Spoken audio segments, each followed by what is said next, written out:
Today is Election Day. It's Decision 2009, and we're continuing our very special, demonstrably overexcited off-year Election Day coverage here on this show. But even as we wait for the last results to come in, the single biggest political issue in the country tonight remains health reform. And there was big news in the health reform fight today.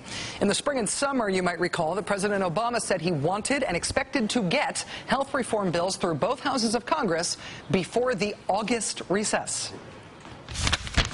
I'm confident that both the House and the Senate are going to produce a bill before the August recess. But I really want to get it done by the August recess.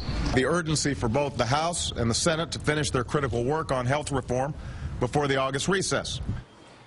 That did not happen. That, in fact, did not come anywhere close to happening. At the time, the political diagnosis was that the delay was essentially a Republican victory, one that put health reform at risk. But today, just moments after acknowledging that the Republican opposition strategy to health reform is to delay action on it, the top Democrat in the Senate, Harry Reid, announced to reporters further delays. He's now not even promising to get anything passed this year. They are only trying to delay and stall things. Are you going to pass health care reform this year? Here's what we're going to do with health care. First of all, we're not going to be bound by any timelines. First of all, we're not going to be bound by any timelines? Like there's some urgency about not being bound by any timeline? That sound you hear in the distance is Republican cheering.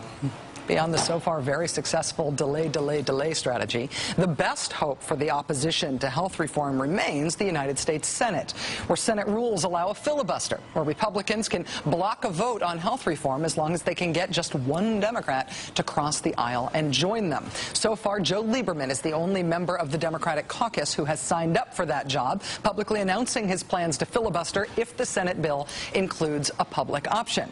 Can Joe Lieberman be stopped from his one-man plan to kill health reform?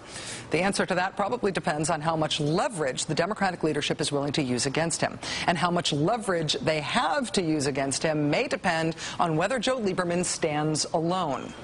A handful of other conservative Democrats still theoretically could decide to join Mr. Lieberman and the Republicans in blocking the vote. One potential Lieberman ally is Senator Blanche Lincoln of Arkansas. Senator Lincoln was reportedly at the White House tonight meeting one-on-one with President Obama. That meeting taking place against the backdrop of new Research 2000 polling, which shows broad support for a public option in Arkansas and political risk for Senator Lincoln if she opposes it, particularly if she goes so far as to join a Republican filibuster. Meanwhile, Joe Lieberman's own resolve to kill health reform was the subject of the biggest, strangest, windingest, most suspicious not-election news story of the day. First, the Hill newspaper reported that Senator Lieberman wasn't going to filibuster after all. They cited two sources in reporting that Lieberman had reached a, quote, private understanding with Harry Reid that he would not block a final vote on health reform. Given the fact that Mr. Lieberman spent the last couple of weeks talking about how awesome it would be to block a final vote on health reform, single-handedly destroying the public option by way of joining a Republican filibuster, the Hill's reporting that he didn't mean any of it was regarded as big news early in the day. Then, drama. Both senators' offices, both Senator Reid's office and Senator Lieberman's office, denied the story. Harry Reid's spokesman held on to a touch of optimism, telling the Plum Line's Greg Sargent, quote, there is no such understanding, but then going on to say that he hoped they'd have Lieberman's vote anyway. Joe Lieberman's press spokesman went for sarcasm in his denial, telling anyone who would listen, quote, if you believe this story, you will also believe that I am replacing A-Rod in Game 6 of the series. There's absolutely no private understanding. Whether or not Joe Lieberman's press guy also has a painting of himself as a centaur hanging over his bed, I do not know. But he is making clear that Joe Lieberman's near-constant threats to kill health reform are still in force. Adding to the drama is this. I had the chance to interview former Vice President Al Gore today. The entire interview will air on tomorrow night's show. It's some good stuff. He makes some news. Please be sure to tune in. I'm looking forward to you seeing it. But since Senator Lieberman was Mr. Gore's running mate in 2000, I asked Al Gore today about Lieberman's role in the health reform debate. Not only did Mr. Gore say that he is still in touch with Senator Lieberman these days, check out what he said about where he thinks this is all going. One other contentious person in today's politics who you've had a very close association with is Senator Joe Lieberman, your running mate in 2000. His politics have changed a lot since then. He's now an independent. He's now personally threatening to be the guy who kills health reform, to stand with Republicans and filibuster health reform because he's against the public option. Do you have any continuing relationship with him at all? Sure, sure. Do you, I guess I'll just ask this in a pointed way, do you regret the sort of turbo boost you gave to his career by picking him as your running mate, given how he has changed in his politics in the 8 years or 9 years since? Well, a short answer is no. We were very close friends in the Senate. We're still friends. And he was right and forceful on many of the issues that I felt were central, including global warming. He's been one of the leaders on that issue, on women's rights, on a whole range of issues. I disagree with him on a lot of the issues that have become more prominent since then, but I would urge people to wait until the denouement of this health care debate to see where it falls out, because I do believe that Harry Reid is going to be successful in passing it fairly soon. Wait until the denouement. Wait until the denouement of this health care debate to see where it falls out. What explains this faith that Joe Lieberman won't kill health reform, even as he promises over and over and over again on the record that he will?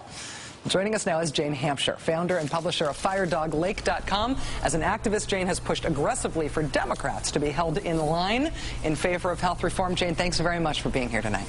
Good to be here. What do you think explains the faith, by anonymous sources to The Hill, by Vice President Gore speaking with me today, that Joe Lieberman doesn't mean it when he says he'll kill health reform?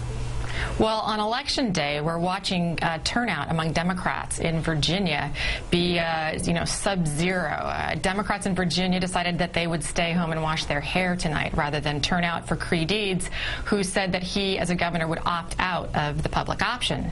So Joe Lieberman tanking the public option, something that the Democratic base is very attached to, could take down not only, Harry Reid for his poor leadership skills and keeping Joe in check, but actually the entire Democratic Party in 2010.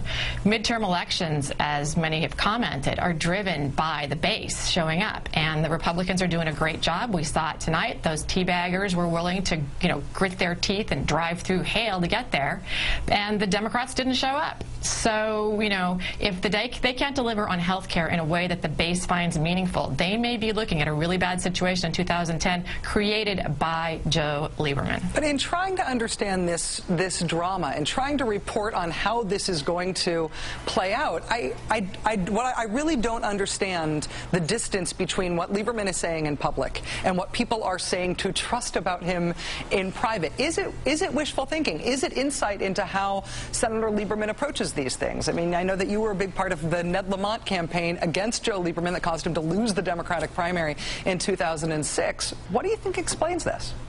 Well, Joe likes to be in this situation. He's the Carrie Prejean of the Senate. He revels in this. And the Democrats, if they had to go to reconciliation to pass health care, and they are committed to passing health care, it wouldn't break my heart. But, they've got a problem here with Joe. If they have to do that, it's not going to be good. They don't want to do that. They would rather just have the members of the caucus show up. But I will agree with Harry Reid on one thing. I don't actually think more time hurts us.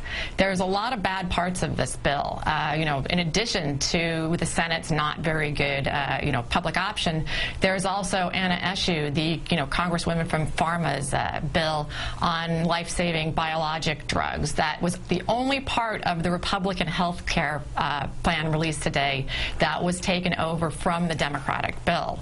And the more time that we have to tell people about things like that, breast cancer survivors like myself, get to learn that how these will protect in monopoly the drugs that could save our lives that cost $50,000, $100,000 a year to have, that's good for us. I think that the more time we've had in the public option has been good as more people have found out about it. So I'm not opposed to it taking more time. I think the arbiter of whether a person feels optimistic or pessimistic about whether more time means a greater likelihood of health reform has to do with whether or not you think the momentum is with pro-health reform forces right now or the antis. You obviously think it's with the pro-health reform forces. That's why you're an optimist. But let me ask you about one other aspect of this.